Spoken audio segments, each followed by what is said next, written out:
Assalamualaikum warahmatullahi wabarakatuh.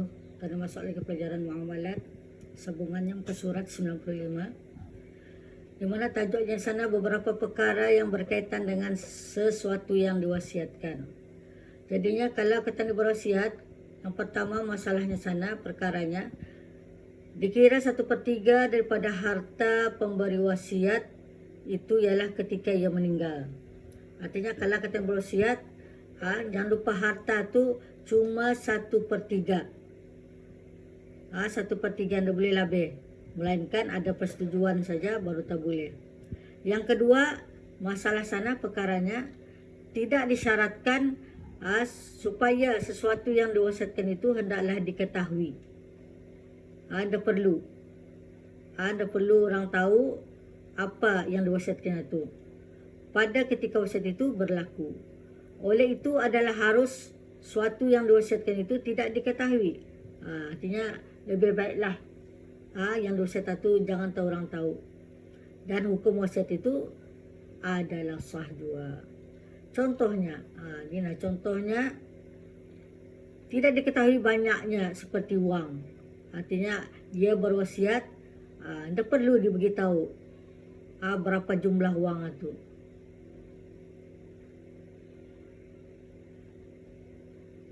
Yang kedua, tidak diketahui jenisnya, seperti baju atau segantang gendong. Tidak perlu, adapun tidak perlu diketahui.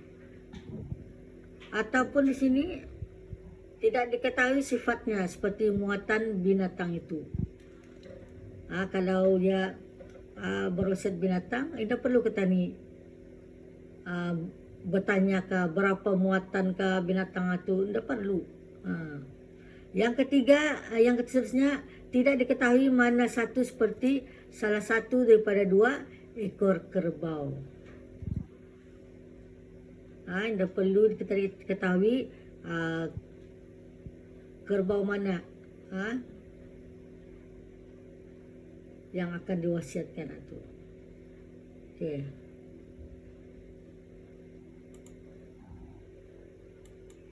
Yang ketiga lagi mengenai perkara sesuatu yang diwasiatkan, tidak disyaratkan supaya sesuatu yang diwasiatkan itu hendaklah wujud. Yakni ada pada ketika wasiat itu berlaku. Oleh itu adalah harus sesuatu yang diwasiatkan itu belum wujud, belum ada. Hukumnya wasiat itu adalah sah. Artinya ketani berwasiat itu seperti semestinya barang itu ada di depan mata. Dan semestinya wasiat itu masa itu juga kita ini kan mengunjuk, membagi. Tidak disyaratkan. Ada juga wasiat itu belum wujud. Contohnya, tadi lihat, berwasiat supaya anak kambing yang masih di dalam kandungan ibunya diserahkan kepada penerima wasiat. Artinya anak kambing yang pertama itu belum diwujud tuh. Wujud ini yang mesti keluar ke bumi. Mesti lahir dulu, baru itu namanya wujud. Ini masih dalam kandungan atau belum dikira wujud. Artinya sah saja wasiatnya. Tunggulah sampai keluar dan diserahkan. Yang keempat, tidak disyaratkan supaya sesuatu yang diwasiatkan itu hendaklah suci. Oleh itu sah jika sesuatu yang diwasiatkan itu najis, tetapi harus yang halal diambil manfaatnya. Artinya wasiat ini biasanya kita lihat dan dengar semua yang suci. Jadinya ada wasiat yang jenis najis ini sebenarnya boleh juga, tetapi harus yang ada manfaat itu. Contohnya macam mana tu? Contohnya berwasiat supaya tahi binatang diberikan kepada penerima wasiat untuk dijadikan obat. Tahi binatang apa tu? Obat apa tu?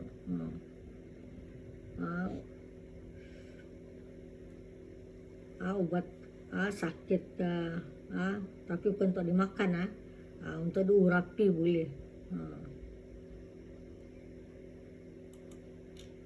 Kemudian lihat sana lagi ucapan wasiat. Ini rukun yang keempatnya, yang terakhir, rukun wasiat. Orang yang berwasiat, orang penerima wasiat, kemudian sesuatu yang diwasiatkan dan ucapan wasiat. Dan lihat sana, Ucapan wasiat ialah ijab daripada pemberi wasiat dan kabul daripada penerima wasiat, daripada orang yang tertentu. Maksud ijab ialah suatu ucapan dari pemberi wasiat yang mengandungi maksud bahawa ia berpesan untuk dibuat amal kebajikan dengan hartanya sesudah ia meninggal. Oleh itu, jika tidak ada ijab, wasiat itu tidak sah. Artinya sini ucapan wasiat ini yang pertama ijab. Orang yang memberi wasiat, yang menerima itu dinamakan kabul. Jadinya ijab ini ia mesti bercakap. Ia akan berwasiat apakah, apa nunya kah, mesti itu dinamakan ijab. Kalau dia bercakap apa-apa diam saja, maka tidak ada perkara wasiat itu timbul.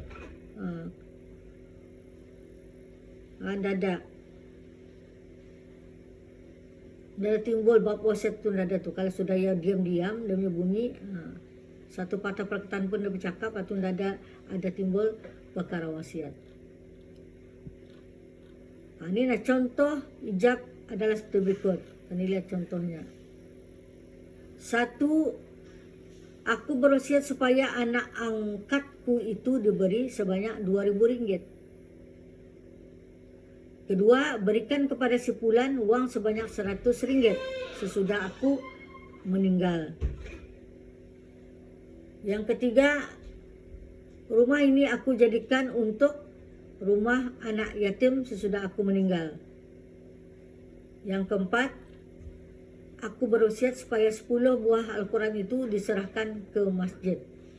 Ini contoh ijab. Kalau akan berwasiat, ini adalah contoh-contohnya.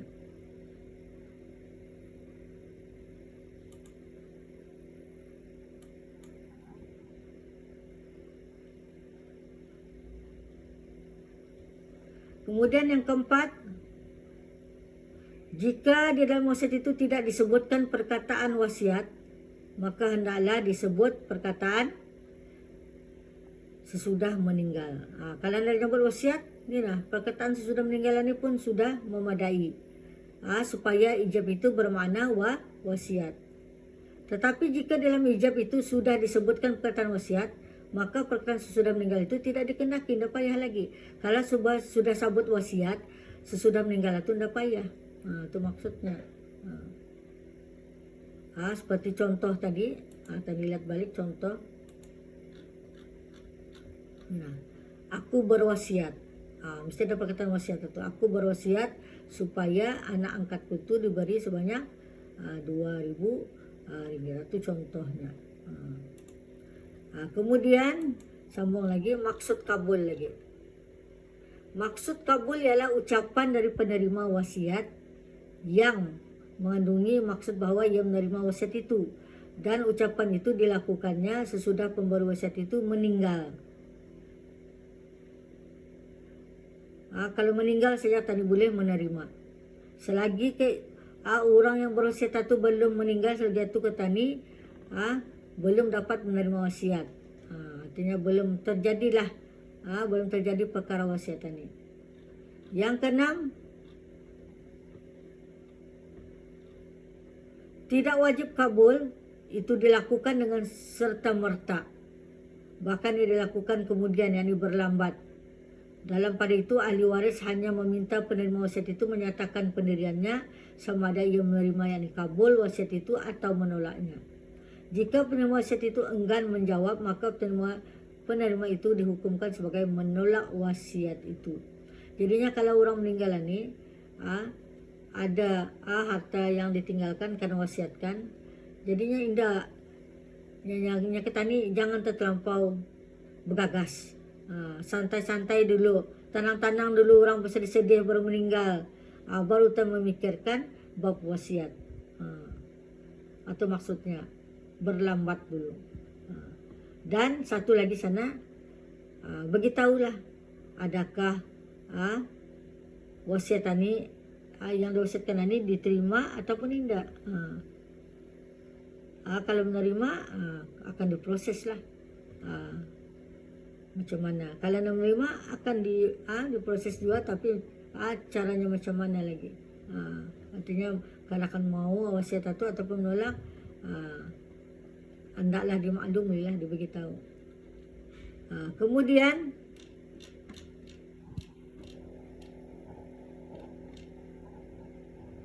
batal wasiat itu jika penerima wasiat itu meninggal terlebih dahulu daripada pemberi wasiat. Orang ini, si Ali berwasiat kepada si Ahmad. Sekali yang menerima ini pulang mati dulu. Artinya dengan seninya terbatal wasiat lah. Jadi wasiat itu boleh dipindahkan kepada yang masih lagi hidup.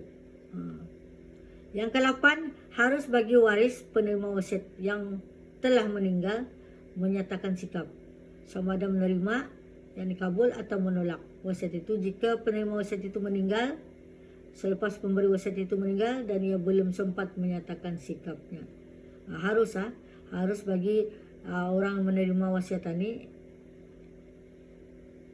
yang telah meninggal menyatakan sikap. Kalau tidak ada, lain lagi cerita prosesnya tu. Kalau boleh nyatakan menerima ataupun tidak. Artinya ada yang pakai hitam putih ya, ada sign menyayin lah tu.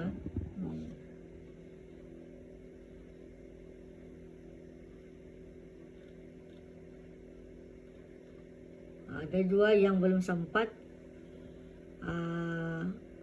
memberitahu setuju ke tidak setuju yang menerima wasiat itu.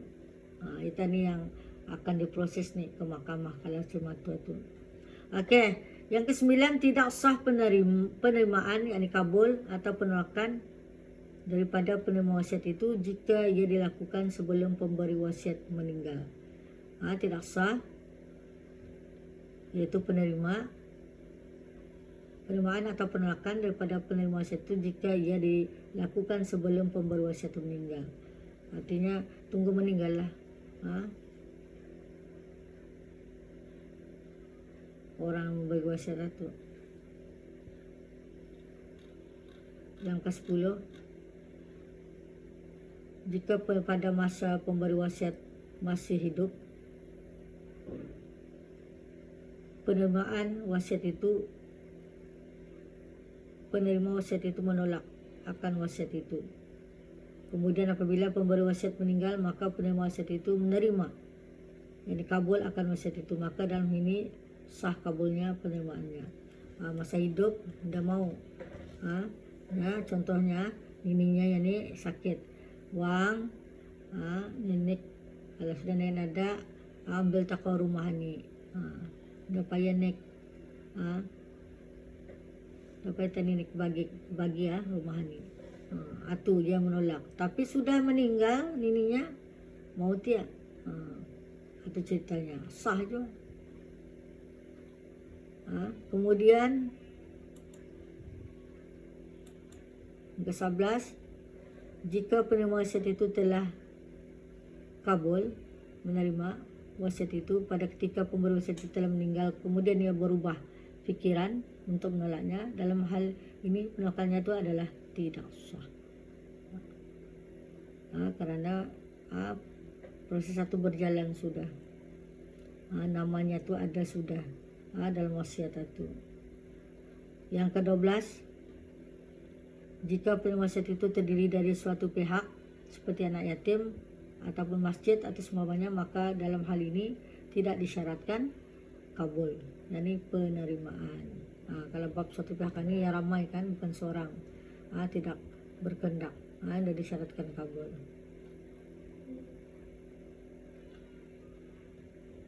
Okey, beberapa perkara berkaitan dengan wasiat. Wasiat itu berjalan kuasanya seperti berikut. Yang pertama, jika penerima itu orang yang tertentu, maka wasiat itu berkuat kuasa dengan sebab meninggalnya pemberi wasiat dan kemudian berlakunya kabul yang penerimaan daripada penerima wasiat. Artinya sana, kalau penerima wasiat itu ya orang tertentu ini perseorangan ya, artinya maka wasiat itu berkuat kuasa, berjalan macam biasa dengan sebab meninggalnya orang yang memberi tadi itu, berjalan sudah tu. Yang kedua, masih di sana, jika wasiat itu suatu pihak, kalau orang ramai macam tadi anak yatim, masjid, maka wasiat itu berkuasa dengan sebab meninggalnya pemberi wasiat. Sama juga.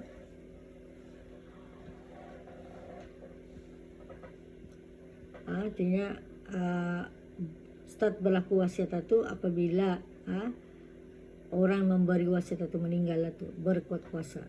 Anda kira satu pihak ataupun orang yang tertentu.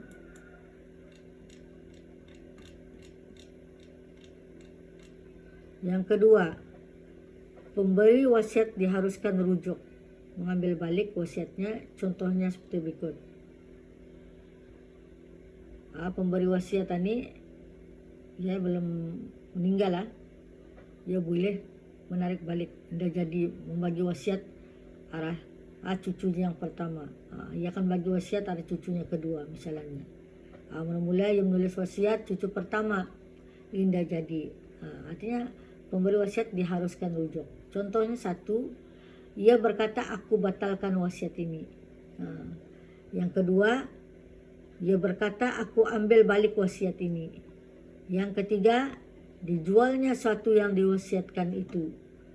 Yang keempat, dipamerkannya suatu untuk jualan itu. Menanam pohon pada tanah yang diwasiatkannya itu.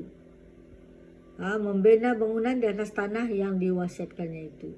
Artinya ya rujuk itu bukan dari segi perkataan saja, tapi dengan perbuatan ditanamnya, kemudian dibinanya bangunan, ataupun dikira menarik balik wasiat itu, mengambil balik wasiat. Kemudian yang ketiga sana tuh, seorang yang sakit kuat dan ditakuti meninggal di dalam sakitnya itu menurut sangkaan. Biasanya kalau sakit ini akan meninggal itu sakit kuat lah maksudnya, maka ia ditegah daripada mempergunakan hartanya lebih daripada 1/3 daripada hartanya. Kalau sudah sakit kuat, ia ditegah pula untuk mempergunakan hartanya lebih daripada 1/3. Jika ia berbuat amal kebajikan lebih dari 1/3 daripada hartanya, maka harta yang lebih itu adalah tidak sah. Tetapi jika ia sembuh dari sakitnya itu, tegahan ke atasnya adalah gugur dengan sendirinya. Kalau sihat, 1/3 itu dah ada tuh. Dari dipakai itu, ia boleh bebas menggunakan hartanya. Kalau sihat, kalau sakit, sakit kuat, maka ia dilarang menggunakan lebih daripada 1/3.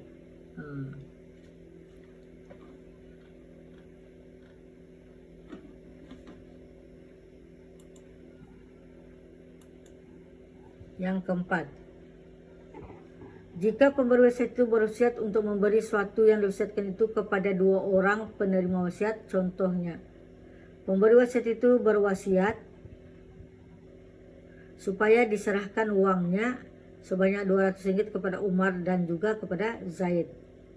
Dalam hal ini, suatu yang diwasiatkan itu dibahagi kepada 2, yaitu tiap seorang penerima mendapat 100 ringgit, maka wasiat itu adalah sah, adil. Wasiat cumanya adil lah, tak perlu berkelahi. Kemudian yang kelima, jika pemberi wasiat itu berwasiat untuk penerima wasiat sebanyak 200 ringgit, kemudian ia mengubah menjadi 100 ringgit sahaja, maka bagi penerima wasiat itu adalah 100 sahaja. Wasiat itu adalah sah, sama juga. Kan tadi ia boleh mengubah-ubah. Kemudian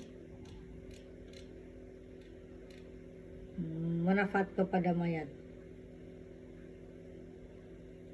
1. Contoh perkara yang boleh mendatangkan manfaat kepada mayat itu ialah seperti melakukan amal kebajikan dengan niat bahawa amal tersebut adalah daripada si mati, seperti bersedekah, berwakaf, bersedekah pada masjid seperti membina atau memperbaiki sesuatu untuk masjid, doa baginya dan istighfar baginya, doa anak-anak si mati, pahalanya kepada ibu bapanya, bacaan Al-Quran yang diniatkan pahala untuk si mati. Artinya sana kalau kita ni kan mau si mati itu mendapat manfaat pahala buatlah yang ini, banyakkan bersedekah, berwakaf Al-Quran, apa yang tadi dibacakan itu. Dan yang kedua, orang yang mengerjakan kebajikan dengan niat pahalanya untuk si mati, ia juga akan mendapat pahala kerana amalnya, dan pahala sedemikian itu juga dengan izin Allah disampaikan kepada si mati yang diniatkannya. Apa yang tadi lakukan, tadi sertakan untuk si mati. Aku bersedekah dan pahalanya untuk si mati. Kita ni dua-dua dapat. Cikgu pun dapat, si mati itu pun dapat pahala. Itulah mengenai dengan tajuk-tajuk muamalat, iaitu tajuk wasiat. Jadi tajuk ini pun habis sudah. Kemudian nanti kita dimulai kaji dengan banyakkan latihan. Sampai sana dulu, Allah alam bisawab.